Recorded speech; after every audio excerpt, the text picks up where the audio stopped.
Good day, learners. Welcome to our geography discussion. Our discussion basically today, we are going to focus on map work section for both paper 1 and paper 2. And specifically, we're going to focus on the GIS section, part of map work. I understand we all know that our papers comprise of map work question, which is question number 3, if you are talking of the June examinations and the November examinations. They do, and also for grade 12, the preliminary examinations, they have a map work question number 3, and a part of that map work question, there is a section for GIS, which is 8 marks. Right, so in our today's discussion, we want to focus mainly on GIS concepts. We want to look at the basic concepts that fall under the GIS section. And by GIS, we are referring to the Geographical Information System. Right. So to start with in our discussion, we want to start with the Geographical Information System as a geographical concept.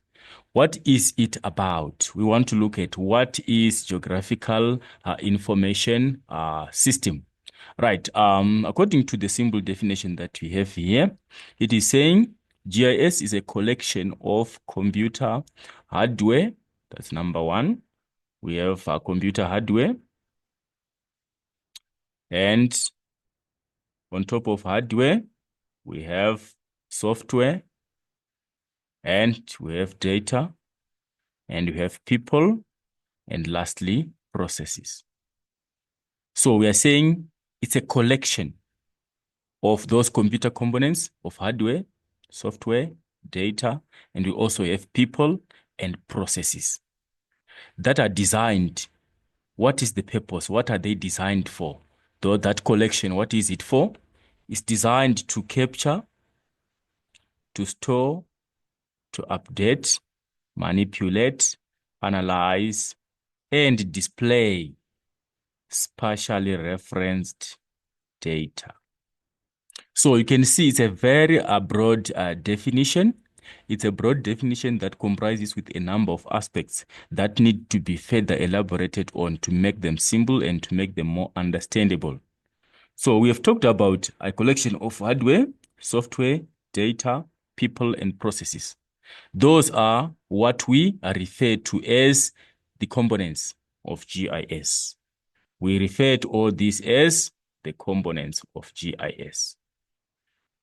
They are the ones that make up the GIS.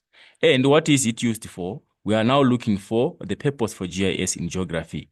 What do we use geographical information system for in geography as an area of specialization? We capture information or data, we store it, we update it, we manipulate, we analyze and display all the data which is spatially referenced. Is also another geographical aspect or geographical concept that we need to look at into detail. Spatially referenced data. Right. So as you can see, this is a composite definition that one might not memorize the way it is. So what I encourage you as learners in defining concepts is to define in the most simple way of your own understanding. As long as you address the basics of the definition, then the definition will be correct. You cannot memorize all definitions the way they are presented in the textbooks, the way you saw them on the internet, or the way you got them from all other various sources. But however, you need to capture the idea. You need to get the basic idea because it's a concept.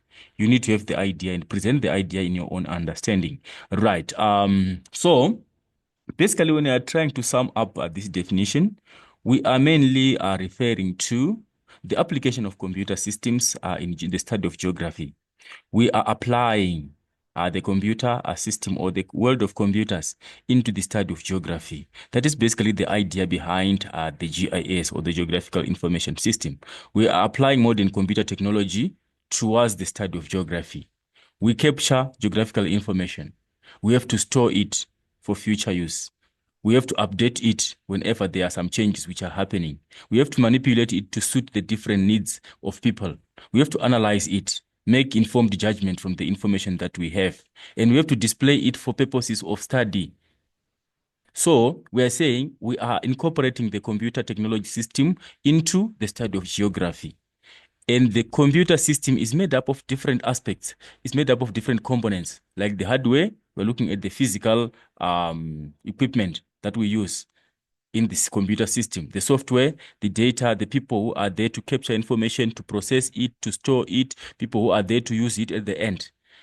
And the process is the different processes that happen throughout the geographical processes, throughout the geographical process of using GIS. We talk of processes like remote sensing is part of the processes that befall the GIS as a system. Right, so basically that's the idea behind GIS as part of the study of geography. Right, so we want to move on and look at the components of GIS. We are looking at the different aspects that make up GIS. What is it made up of? Right, we've talked of hardware. When we're talking of hardware here, we're looking at the physical components of the computer system. Those ones which are physical. For example, we can give an example of a monitor. That is a physical component. Or we can talk of the keyboard. Or you can talk of a printer. Those are hardware components of GIS, the physical aspects that we use in the computer system. Then the software, we're looking at those different forms of software which are used to come out with the geographical information system in use. We have different softwares which are used in geography. The different softwares are like, you can talk of ArcGeography. It's a software which is used in geography to actually come out with a way of presenting geographical information. Or we can also talk of other softwares like Microsoft Word.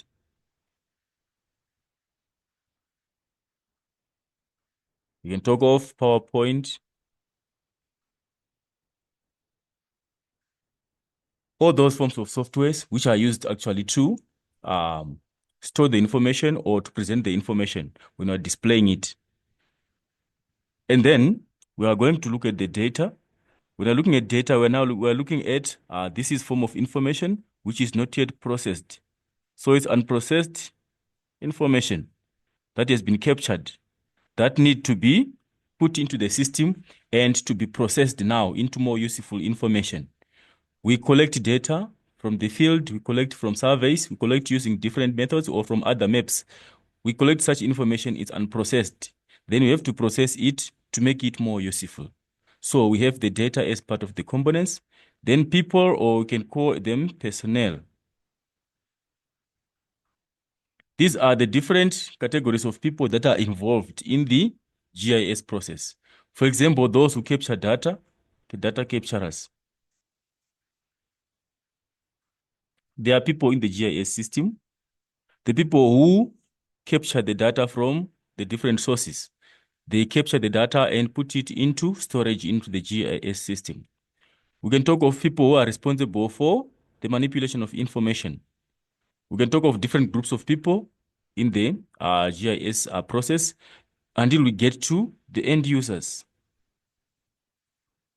Those people who want now to find information about geography, those are the end users. After the information is captured, it goes through quite a number of people. Some of the people have to update the information. Some of them have to process the information to make it more useful. Some have to present the information in different formats so that it's more user-friendly. And then at the end user is also part of the people who are the beneficiaries of the GIS process. You can now go to the GIS databases and be able to access information that you want. Then we also have processes that do happen. Processes like manipulation of data.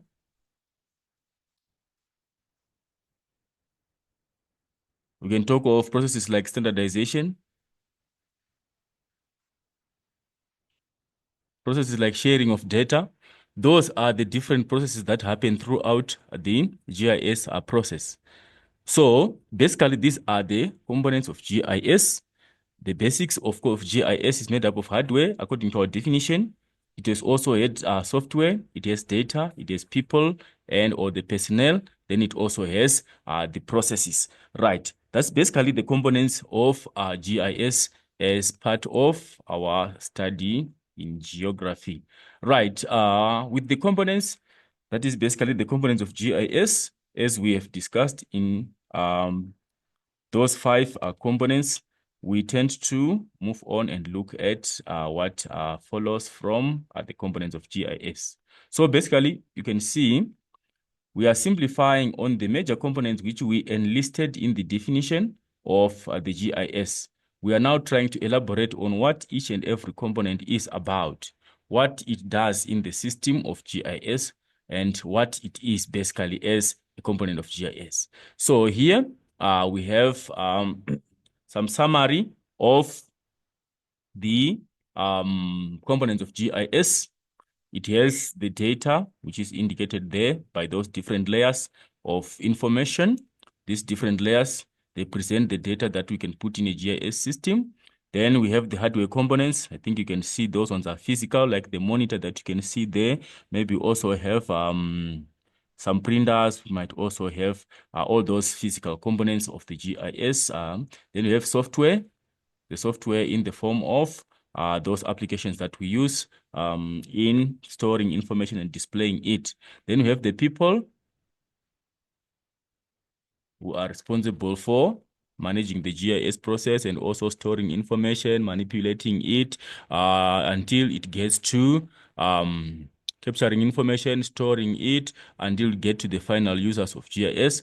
Then we have applications, which are also the processes that happen within the GIS process. So basically, that's a summary of GIS and its components as summarized by that illustration that we have just gone through.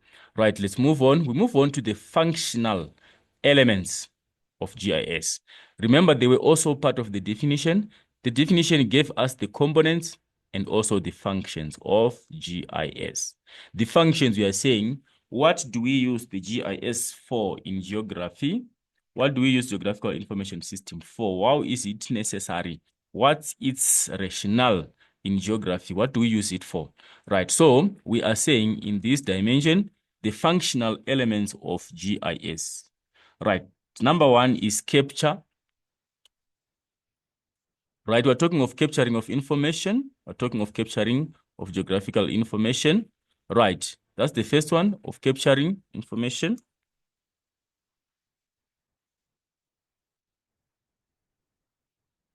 When we're talking of capturing, we're looking at a system whereby we get to access different forms of data from different sources. So when you're capturing data here, there are so many ways of capturing data. We can use primary sources to get our data. For example, if we do surveys, we can go around and try to find information as geographers about a particular event, or we can do field visits to collect the information. Right. And also we can rely on secondary sources so that we can capture the information. Secondary sources, we are referring to information that is already available.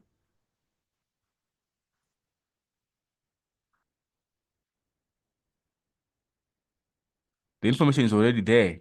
Maybe we are looking at newspaper articles. The newspapers have established such information and it's in print.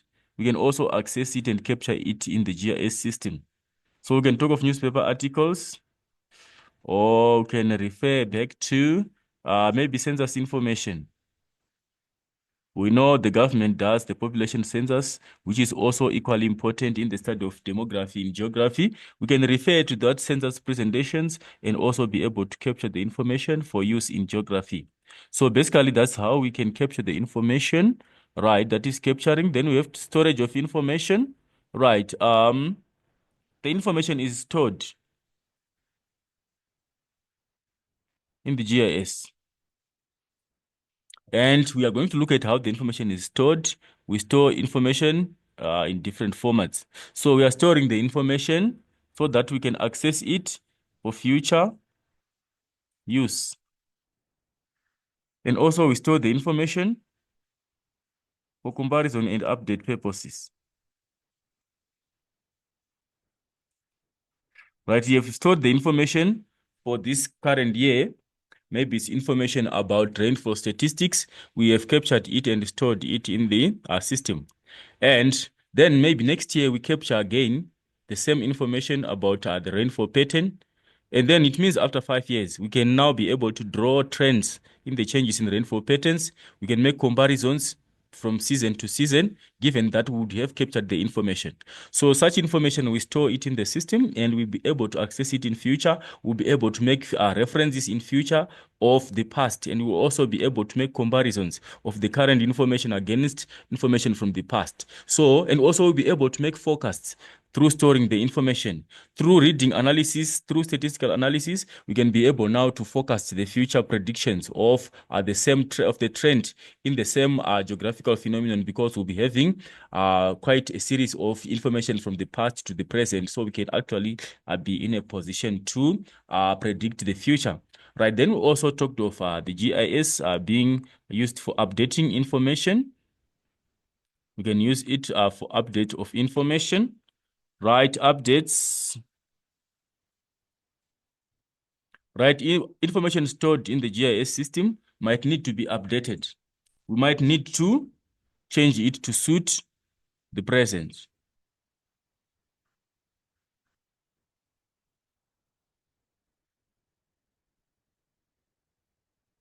The present situation. Maybe it's population statistics.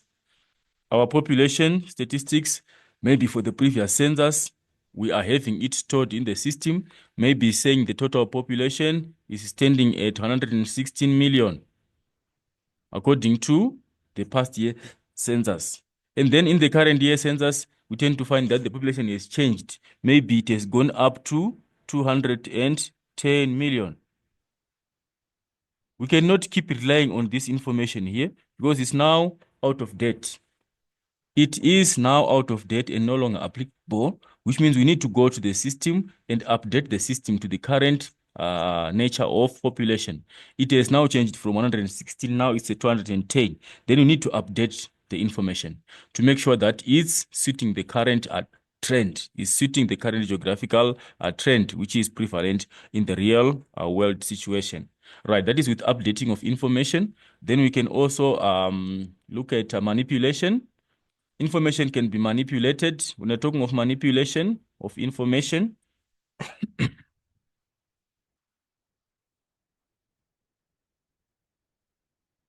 we are basically saying the information can be changed. In fact, to change to suit the specific needs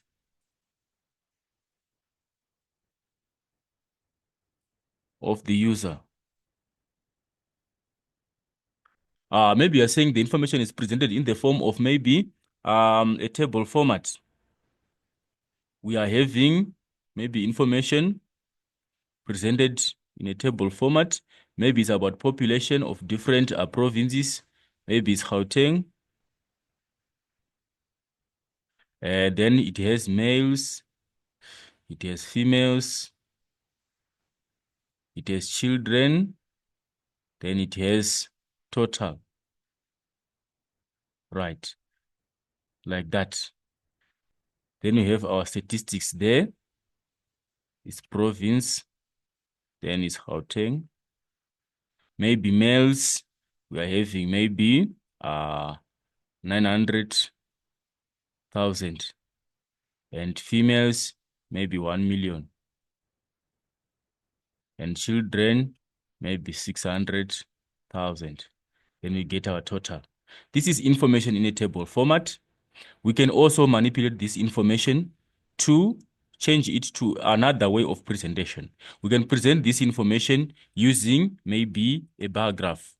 The same information that we have on the table here, we can present it on the bar graph. We are manipulating or we are changing the information. Maybe someone can best is more comfortable reading the information or reading the population trends from a bar graph. Then they might not be comfortable with using a table. They might be more comfortable using a bar graph. Then we can manipulate this information. We can change it from this table format to a bar graph format to make it more user-friendly. That is with manipulation. So we use GIS to manipulate the information to change it to some more desirable and user-friendly method of presentation. And then we also talk of other aspects of manipulation, analysis of spatially referenced data. We can analyze the information which is spatially referenced. For example, we can look at the population trends, the population change in trends of the change in the trends of population, which is spatially referenced. We are saying in Gauteng, how is the population changing? By analyzing trends over time. We can analyze the trends over time. Is it increasing? Is it decreasing? Is the number of men increasing or decreasing? Is the number of women increasing or decreasing over the given time frame? That is analysis. We can make analysis of that information which is spatially referenced. Right. Then we move on to types of data in GIS. Right. We have what we call spatial data and what we call attribute data. Right. I usually encourage learners to be specific here. When I'm talking of types of data and ways of storing data, those two are not the same. You must never interchange the two, or you must never, you can never interchange those two. When I'm talking of types of data and ways through which data is stored in a GIS system, is different. So when we're talking of types of data, we have two types of data, which is spatial and attribute. Right. Let me go to my whiteboard. Right. When we're talking of the types of data,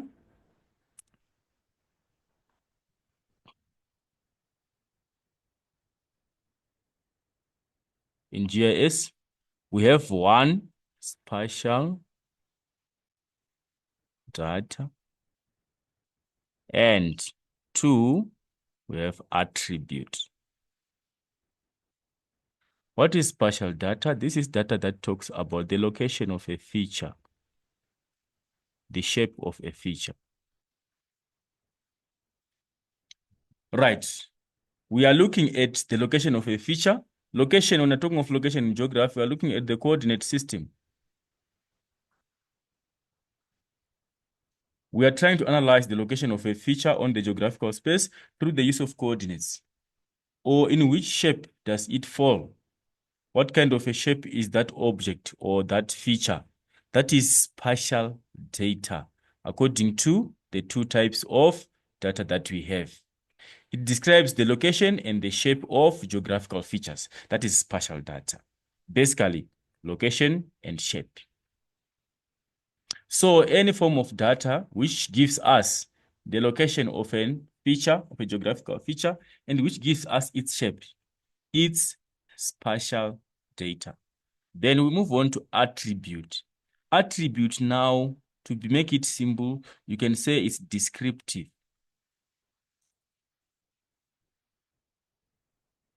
It's descriptive data.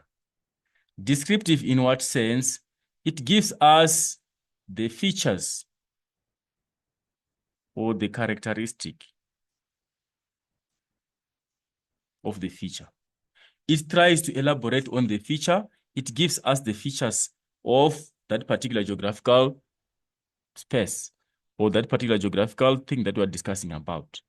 So when we're talking of attribute data, right, let me cite an example of one feature. Right. Let's say we have a school on a map. Right. We have a school on a map, and maybe the school is X, Y, Z high school.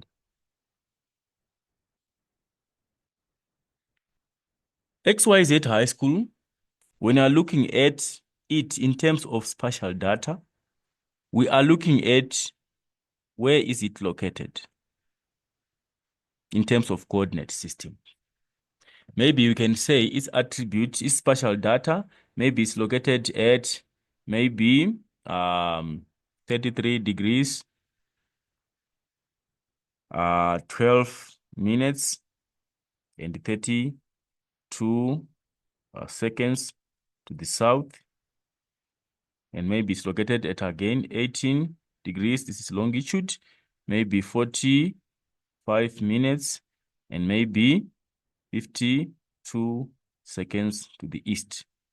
This is spatial data about XYZ high school.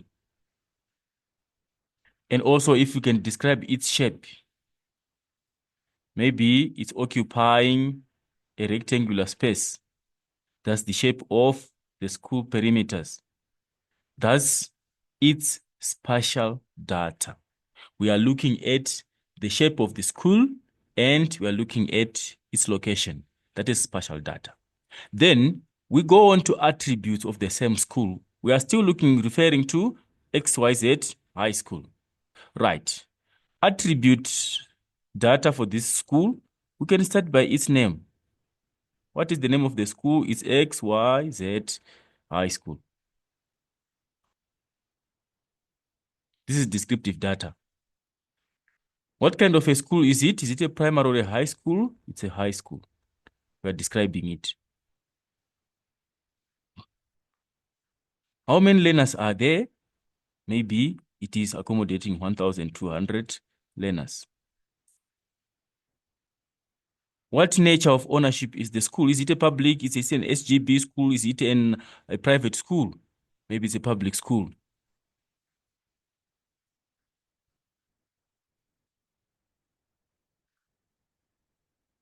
Trends about the pass rate. What was the 2024 or any other year's pass rate?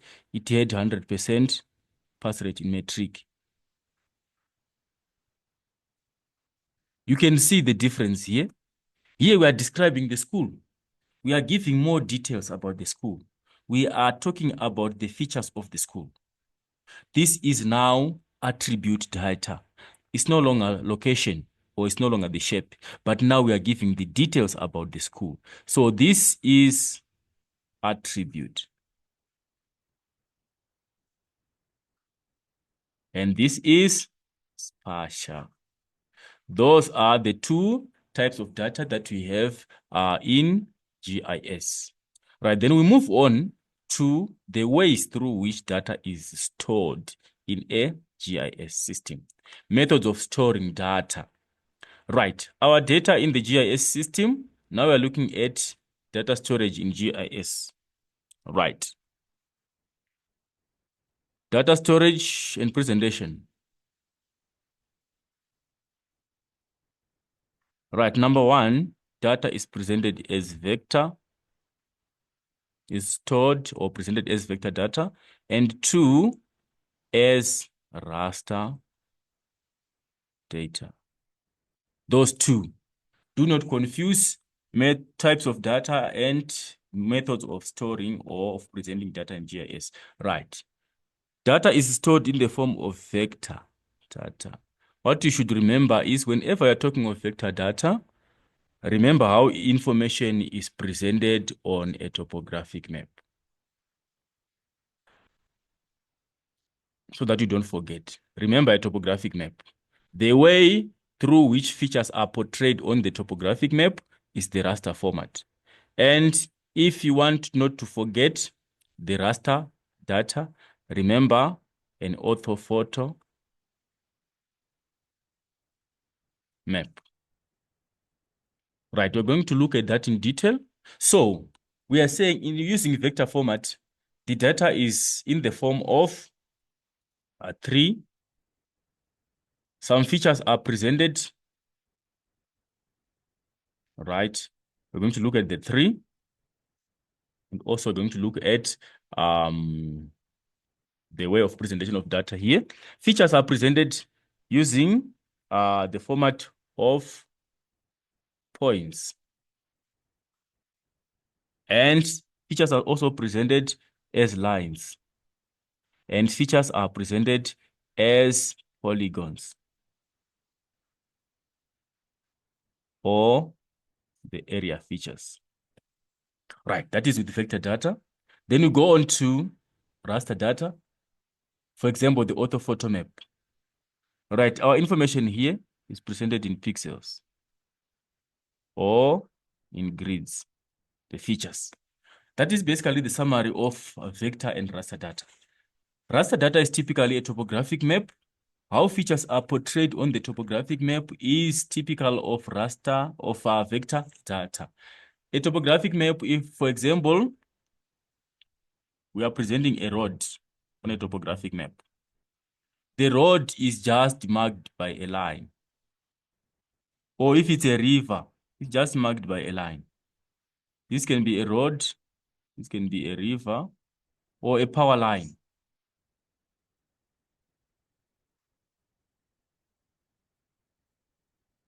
These are just lines. And we also have some other features which we call the points, features which are not big enough to be regarded as an area feature or a polygon feature.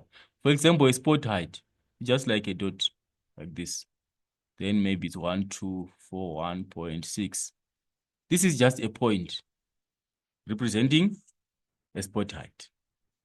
Or maybe a building, a small building just like that. You cannot say it's an area feature. It's just like that. Then it's presented like that. So this will be our point features on the topographic map. This will be our line features. Then we go on to polygon features or area features. These ones are the ones which are big enough to have a perimeter around, which encloses. For example, like this. If this is a recreational ground,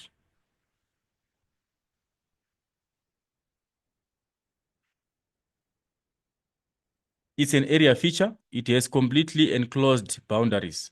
Or maybe you can have something like this. And then in green, this is a cultivated land. It's an example of an area or a polygon feature. Or maybe you have a play field.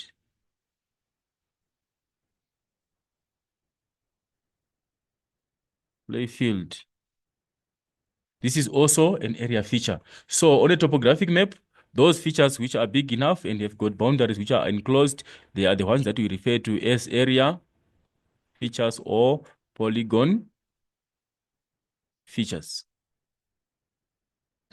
Right, area or polygon features, those are the ones. Right, so we are saying that is how a vector data presents or stores information in GIS. It uses points, lines, and polygons or area features. Then raster data, we use pixels and grids. Pixels and grids, by referring to pixels, using, this is now raster data. Pixels, we are looking at the images here. Images which are taken using a camera, they are presented in pixels. They are giving us the real image of the particular feature. For example, the same road that is presented by a line on a topographic map. If you check it on the orthophoto map, it actually gives you the actual image of the road. You can actually see the markings of the road. And also you can actually see the actual width of the road. Instead of just using a line, it's the same road which is presented in a line using vector format, but using raster now is presented in pixels, which is an image. We are now seeing the actual image which has been taken by a camera of the same road. Instead of us just drawing a line, now we have the real road being shown as the way it is on the actual ground. Right. And also we use grids. Grid presentation. We are saying we have got small grids and features take those grids, take the nature of those grids to actually portray how they look like. For example, if this is road, this is the road that you are portraying here. The road might be taking this whole block here of the grids along this. If it's a straight line road, it will occupy these grids. And maybe let's say there's an intersection here, another road coming from this direction. The grids will also occupy this. So it will have the same nature of the road, but is portrayed as an image here, or here is portrayed in the form of grids. Right? Maybe we can go and look at how the data is presented. Right, vector data refers to presentation of an area using points, lines, and polygons. This is vector. Like you can see examples of points that we have here. We have those three dots. They are indicating a presentation of information using the points. Then lines, you can see the lines that we have here. And then lastly, we have polygons or area features, where we can give examples of those area features like the dams, like you can talk of recreational grounds, you can talk of cultivated lands, you can talk of whatever has got a definite shape or has got a shape which is enclosed falls under a polygon or area features. Then vector data refers to presentation of an area using points, lines, polygons. The example that we have here, this is an extract from a topographic map. Like you can see here, unfortunately, the map is not very clear, but this is an extract of a topographic map.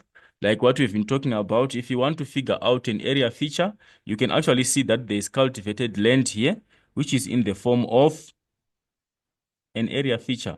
Like if we are to trace this cultivated area, you can see that it's starting from somewhere there. It has a boundary, which is enclosed. It comes here, it goes there. Right.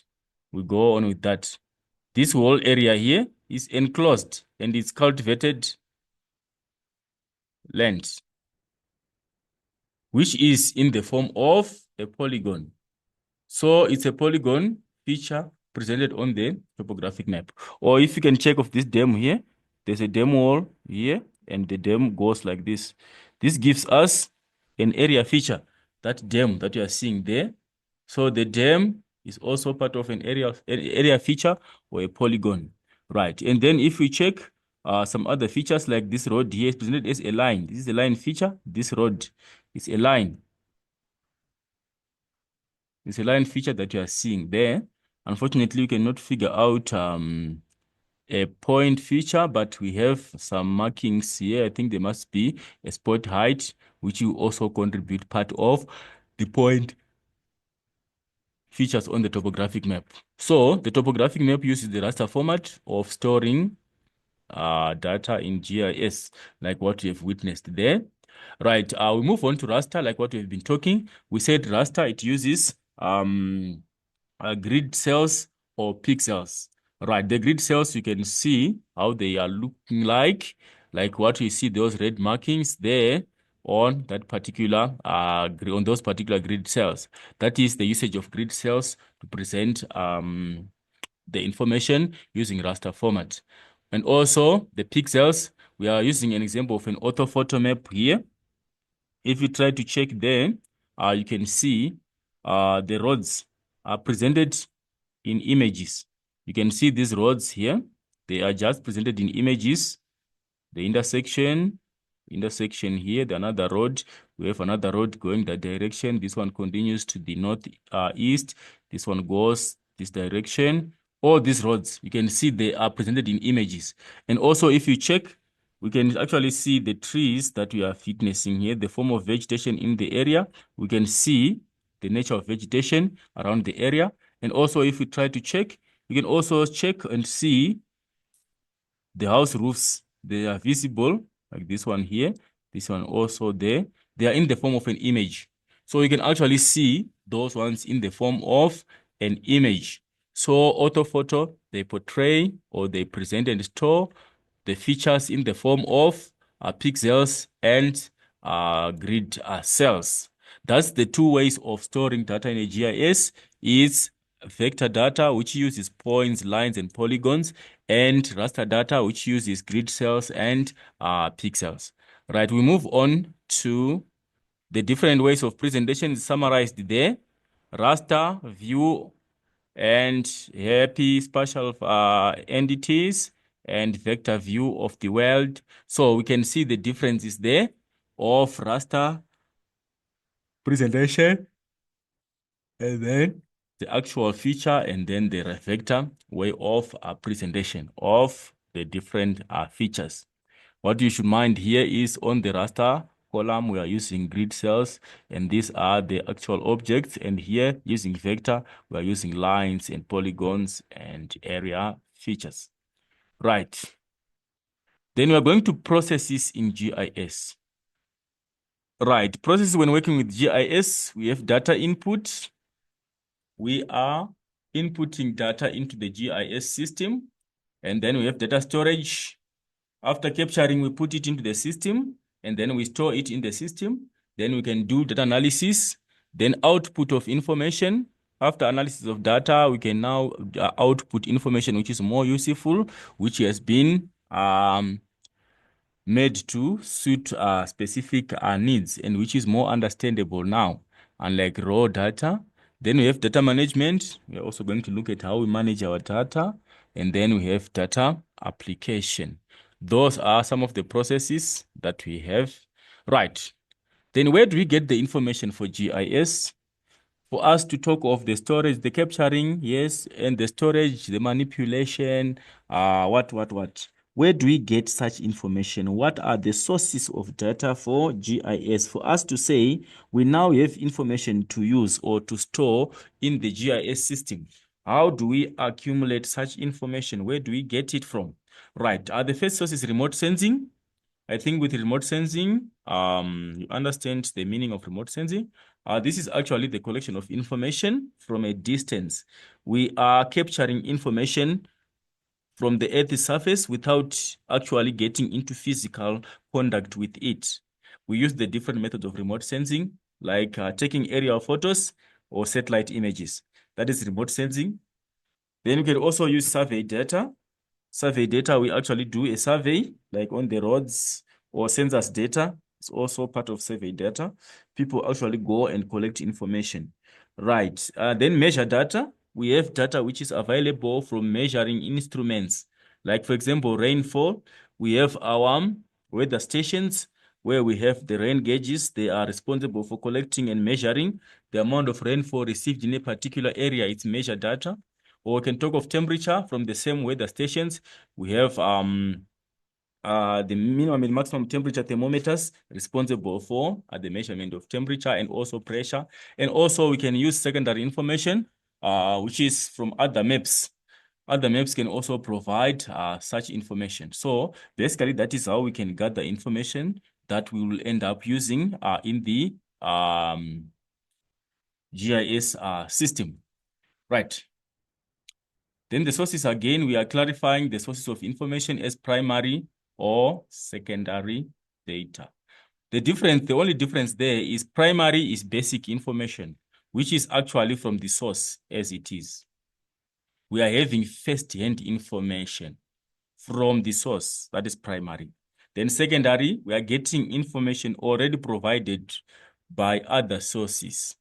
The information is readily available from other sources. It has been collected on behalf of the person who is interested in finding the information. So it's already collected and it's mainly in written format that you can just go and collect the information from those sources that already provide the information. That is secondary. So our definition there, it says primary data refers to first-hand observations and measurements. First-hand meaning to say you are actually getting the information from the actual source. That can be done through surveying. You take a survey, physical visit to the area, or GPS points, you use your GPS receiver. Measurements, you're actually doing the measurements, or tests, or sketch maps, right? Then secondary data refers to existing data measured and captured by another organization, right? You have, for example, topographic maps. They have been captured, the information has been captured, and the maps are drawn. You can use those maps as secondary sources. Satellite images, attribute data in tables, models, and newspaper articles, those are some of the sources of secondary data. Right. How can GIS be used to assist with the location of a business? We are now applying GIS in the corporate world. You want to establish a new business. How can you make use of GIS to ensure the prosperity and success of your business? Right. Find information about other existing businesses. Here we are talking of the competition threat. When you're locating your business, you can actually figure out the location of other businesses who have got potential to pose competition on your newly established business.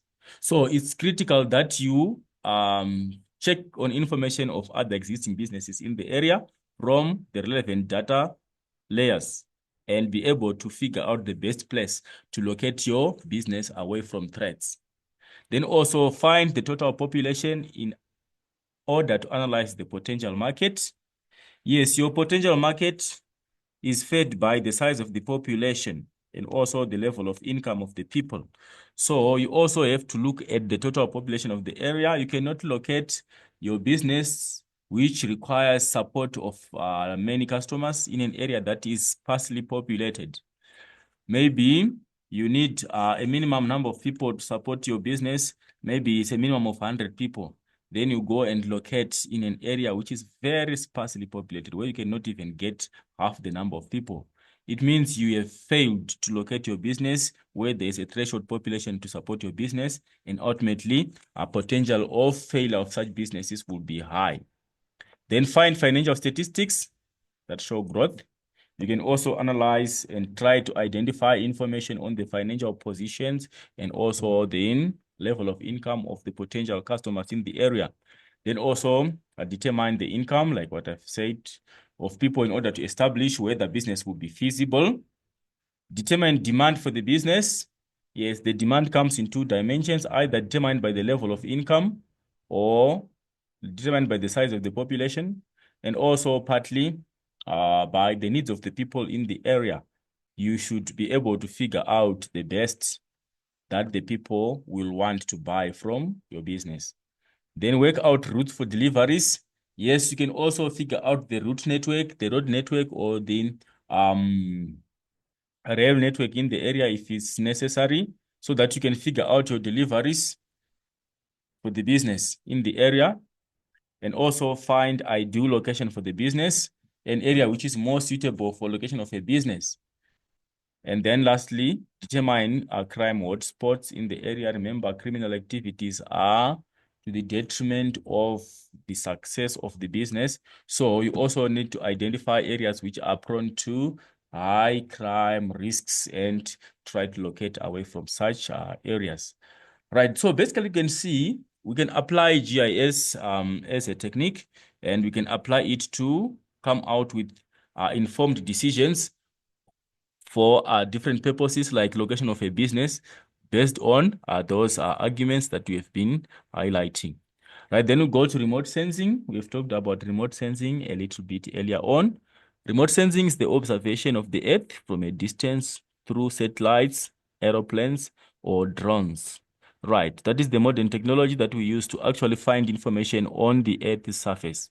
We are not in physical contact with the Earth's surface, but we are able to find information through remote sensing, through capturing information from a distance, either using satellites, or can use aeroplanes, or can use the drones. They can also capture information from a distance.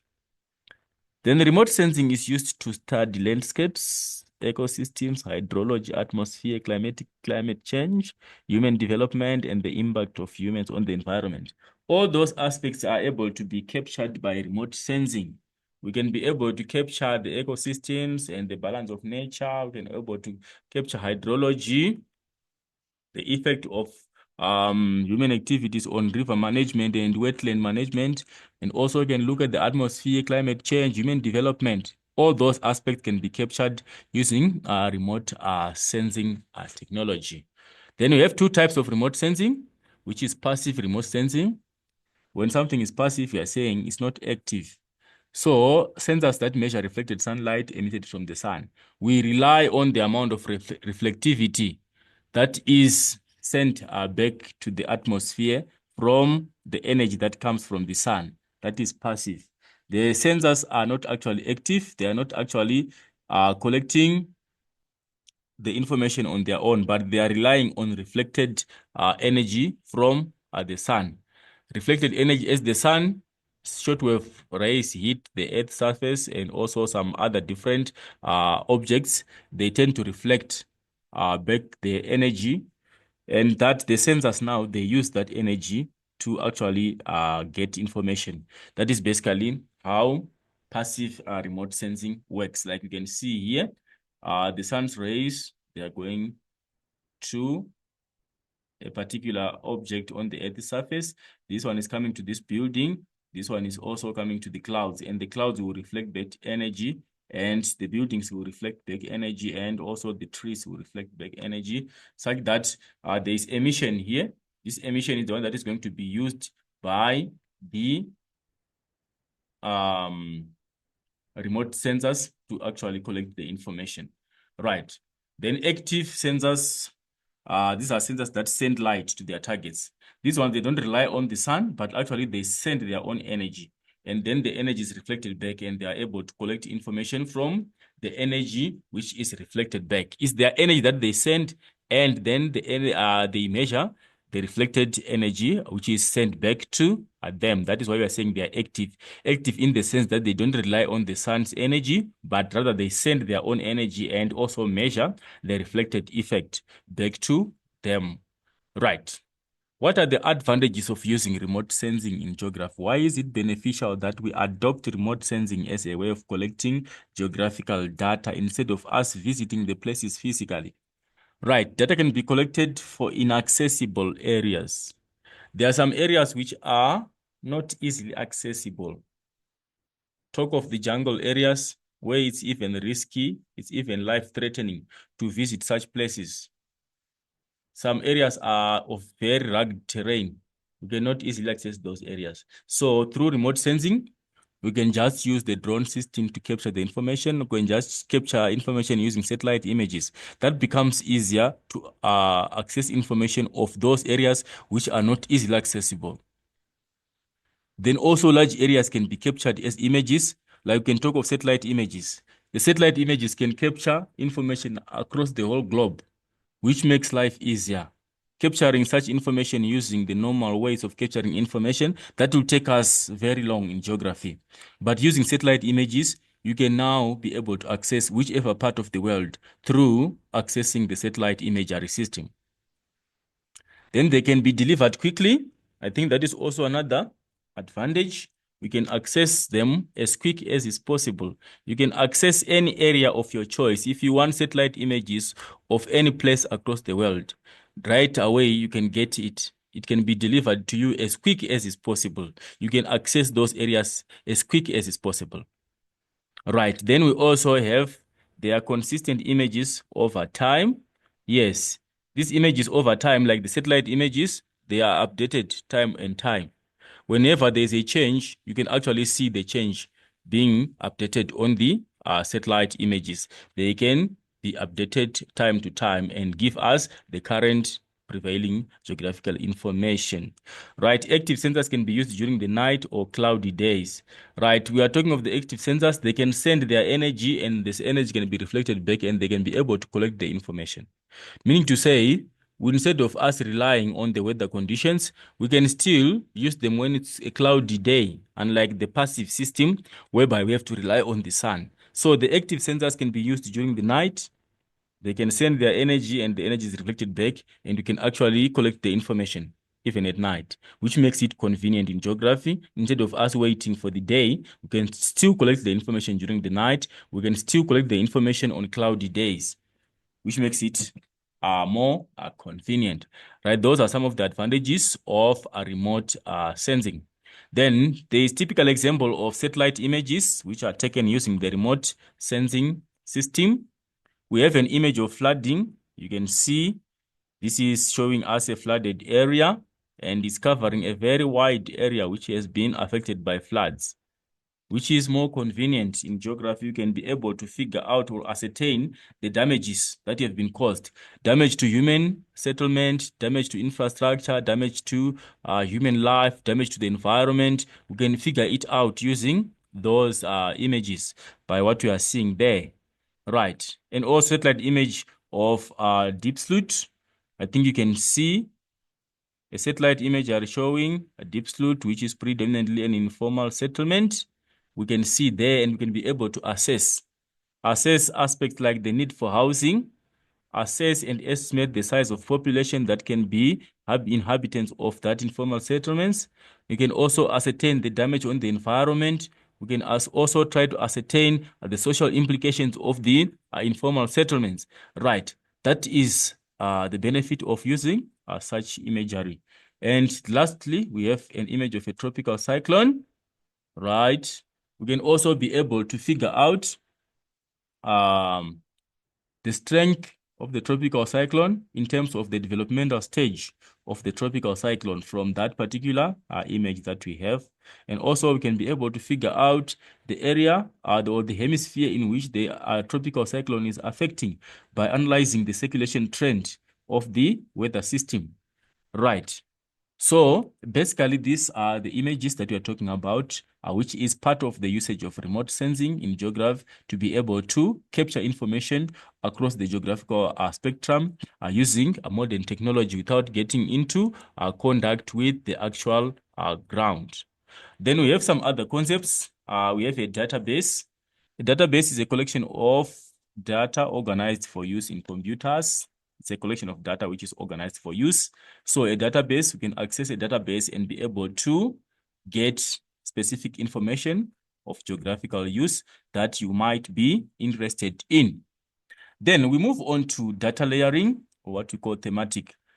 Right, this refers to placing of one map on top of another to see the relationship between different sets of data. Right, there is a typical example or an illustration that we have here of data layering. We are saying data layering, we are projecting information one on top of the other. We are projecting different data layers, one on top of the other, for us to be able to ascertain the relationship between those different data layers. So we are saying information is portrayed in layers. This is information about street data. It's showing the arrangement of streets. Only, it is focusing only on how the streets are arranged. So we can see from this layer, we have a street which is going like that, and it's meeting with another street, and the two other streets, one goes to the north, it goes in that direction, one goes to the extreme east in that direction. This is a layer which is focusing only on the pattern of the street. And we are referring to the same area, the same geographical space. We are not referring to different geographical spaces here. If this is layer A, this is layer B, layer C, and layer D. All these layers, they are captured from the same geographical space, but they are only portraying different information, but of the same area. This layer is focusing on street data. This one is focusing on the data of buildings. How are the buildings arranged in that particular area? Where are the buildings? We have building number 1 there, another one is there, another one is there, and another one is there. This is only about buildings. It's giving us information from the same geographical space, but specifically it's specializing on the data for buildings. Then vegetation is showing us where vegetation is located and the nature of vegetation. We can see here, we can see those big trees. We can see an isolated tree here, some other form of vegetation. That is how it is located. Then we have integrated data. Integrated, we are saying it's now brought together. The different data sets are now brought together. Here we are seeing they are projected here, one on top of the other. That's the projection that we are talking about, placing one layer on top of the other. Then if we combine them, how do they relate? We now have this final picture as indicated by layer D, which is the integrated data layer. This is the same as this. And this building is appearing here. This form of vegetation and this form of vegetation is now here surrounding the building. If we look at this building here, it's the same building which is here. We relate it to the streets. If we check here, our street is going there and our street is going there. These streets are more likely to be this one here in front of the house. And this one here going this direction is the other one that we see there. And this building, you can see it is also here. And this vegetation is the same in front of this building. These trees are the same, these trees, which are to the north of this building. And if you are trying to trace this street here, we are seeing that the street is there. Here. So what we are saying is we are integrating these different data sets, we project them one on top of the other, and we integrate them to show how they relate to each other. That is basically data or thematic layering. It's projection of data, different data layers, one on top of the other, so as to figure out the relationship between or amongst the different layers. Right. What do we use data layering for? Different sets of data can be compared. Yes, we can compare different data sets by splitting them. We can be able to compare them. And the relationship between different sets of data can be established. Like we want to establish the relationship between settlement and vegetation. We can actually see it there from the layering effect. Or we want to relate farming activities to settlements. We can actually see the relationship by bringing the data layers together. We layer them or we project them, and we are able to integrate them and see the relationship. Then analyzing different sets of information. Yes, you can analyze different sets of information by splitting the data sets into different data layers, or comparisons can assist with future developments. We can make informed decisions about the future through analysis of the different data sets and the relationship between the different thematic layers. Right, then we go to data integration. When we're talking of integration, we are looking at bringing together. Right. The integration of data from different maps into one map, which summarizes the overlaying process, right? That is basically integration. We are taking different data sets and we are bringing them together. We are integrating them. We are making them part of one presentation, though they are coming from different maps. So we can see there we have different maps with different scales. One has got a scale of 1:50,000. The other one has got a scale of 1:80, 1:30, and another one 1:50,000. What are the problems of integrating data? We want to bring data from different maps, or we want to merge different maps of different scales. The first difficulty is that maps have got different scales. Merging a small scale map and a large scale map is not very easy because of the differences in scale. The features are not presented the same according to the differences in scale. A small scale map will be neglecting some information, while it's a large scale map will be giving details of everything. So merging those two might be a challenge. And also different map projections are used on maps, right? Map projections, they are also used differently, which means if a map is drawn according to a specific projection, it is very difficult to merge it with another map which used another different projection format. Right, when we're talking of map projections, I think we are looking at how to standardize the maps. Like what we see when we are having our maps, they have got grids, those blocks that we have. But actually, if you are looking at the actual globe or the actual Earth surface, is not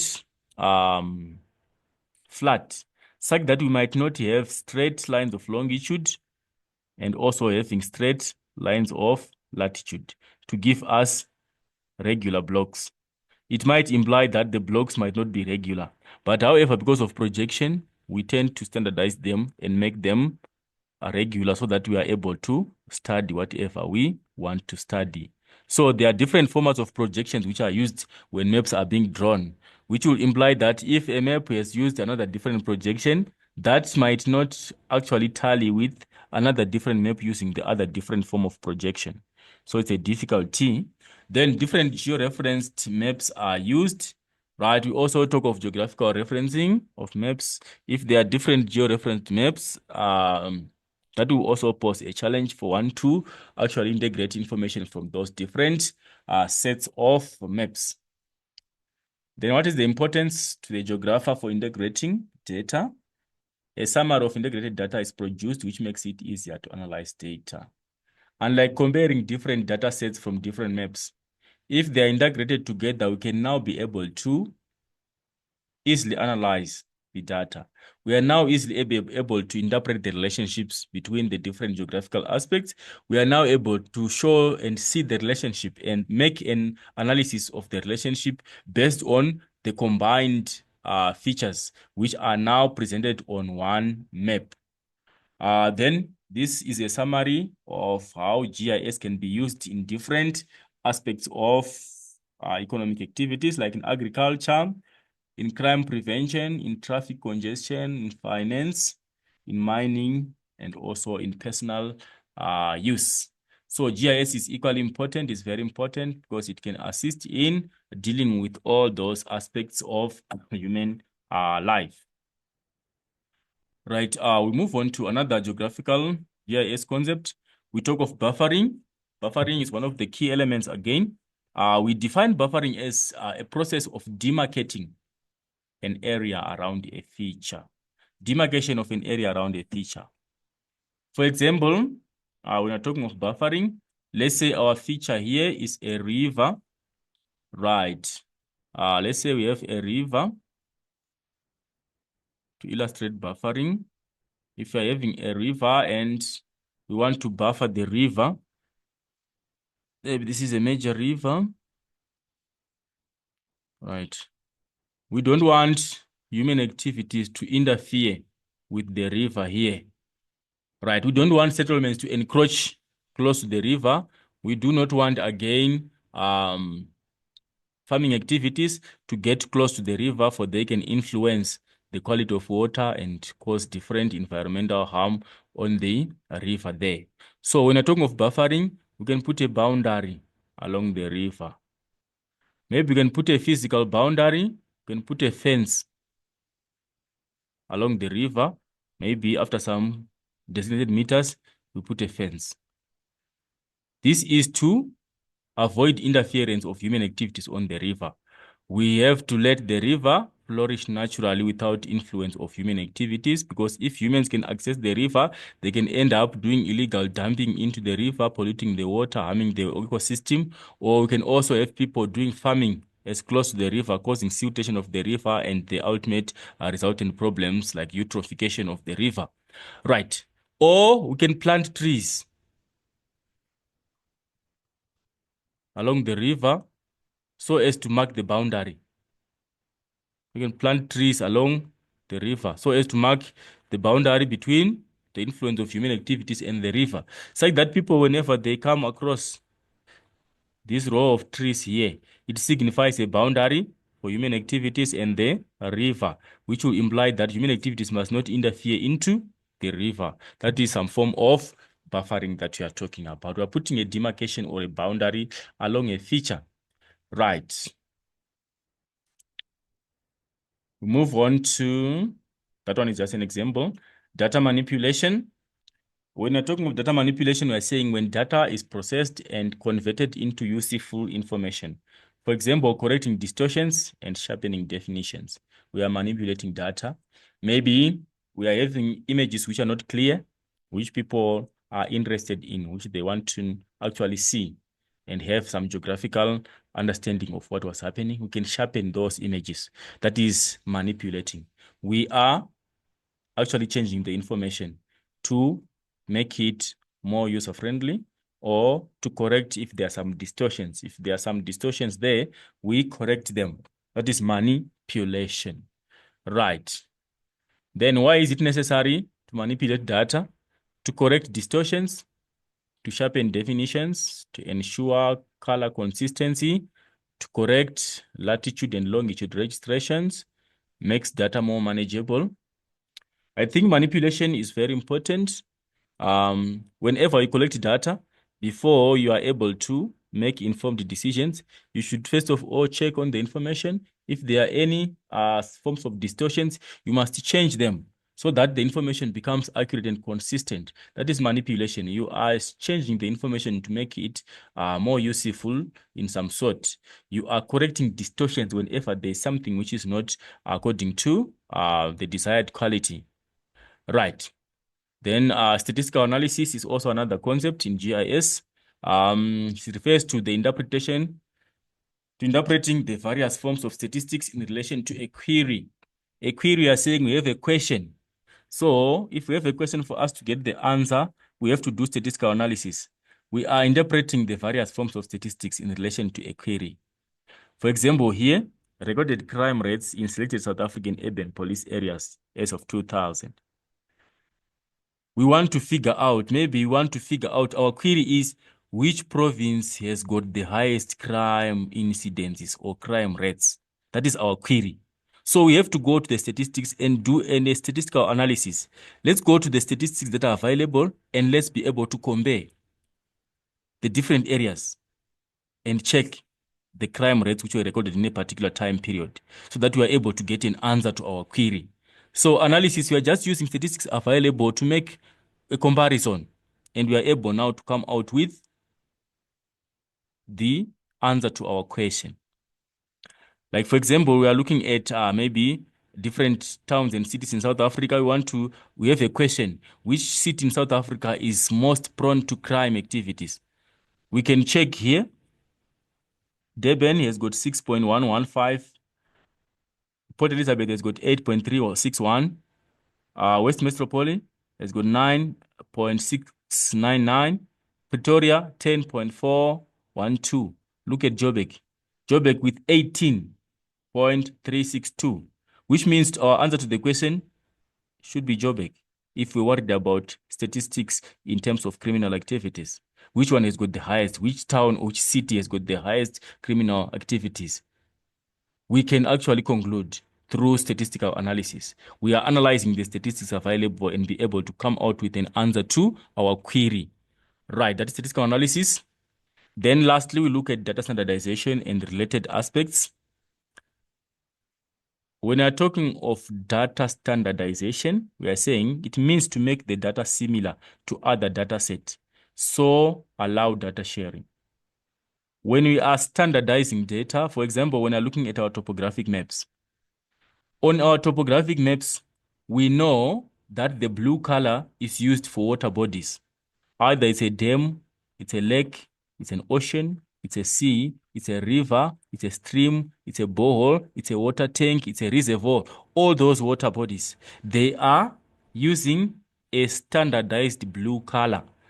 If you take a South African topographical map, take a Zambian topographical map, take a British topographic map, take an American topographic map, they are all using the same standard to make data similar, such that when you take a map, you are not confused with the color code because you know blue has been used for water bodies right across. Whichever map you take, you are able to interpret it because we are making the data similar right across. That is standardization. And also that allows for data sharing. We can get to interpret a map which has been shared by a colleague from a different geographical space. We are able to share because the data is similar. That is data standardization. Right. And querying to investigate the data and find answers about specific parts of the data set. If you have a query, you have a question. Then, if you're querying, you are investigating the data to find answers. You have a specific question which is unanswered. And then you have to use the available information, the statistics that are available to get answers to your question. Then data sharing to make data available for others, for other users to access. When you are sharing, we are making it available to other people to be able to access it and also use and come out with their geographical conclusions from the same data set. Then data security, to ensure that data is safe from tampering and anybody do not have access to sensitive data. In most instances, we tend to find that our devices have got passwords, have got fingerprints, have got all those different forms of security. That is form of data security. We are trying to secure sensitive information so that it's not tampered with, and also people do not have access to sensitive information which is not to their consumption. So there are several security measures there, like you can talk of personal identification numbers, the PIN, you can talk of passwords, or you can talk of fingerprint readers, or you can talk of some other, instead of tampering, there are some read-only memory where one cannot edit information from a given device. Then we have backing up of data as the last thing. For data recovery, it's also an important part of data security. When you have a backup, you are saying your data sets are stored in different formats and in different devices, such that in case when one device has got a challenge, you can easily access from another device or from another storage format and be able to access the very same information, such that the information is not completely lost. Right, that brings us to the end of our discussion. That was our discussion on GIS. I think this discussion we've tried to cover up on some of the basics of GIS, but we haven't exhausted all. There are some other remaining aspects that are also of equal importance as the one that we have discussed here. But for the sake of preparing the learners for the GIS section, I think what we have covered is 3/4 of what you can expect in each and every paper, save for a few aspects which are not included in this discussion, but however, which will be covered in other discussions. Keep checking the platform. You will also get to access some of such missing GIS concepts. Right, that takes us to the end of our discussion. I thank you, your host, as usual, in geography, Conrad Mopinguri. Thank you.